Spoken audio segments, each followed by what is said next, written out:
Welcome to Spurgeon Lawn Care.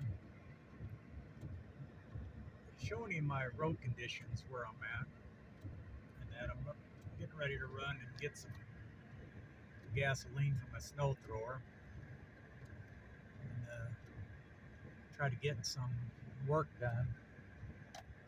We've got the road's plowed a little bit here.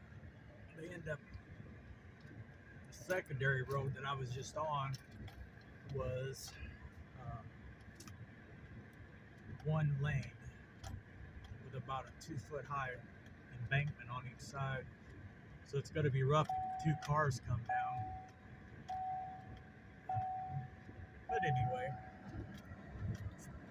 hopefully the snow quits here. We wasn't supposed to get this much. It's probably about 8 inches, 6 to 8 inches or more now. We were supposed to got less than an inch.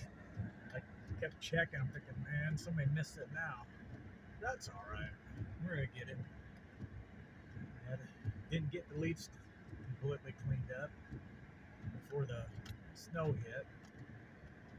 But that's the way the cookie crumbles. Sometimes you gotta scramble to try to get stuff done. And so anyway, hope you guys are having a blessed day. Talk to you soon.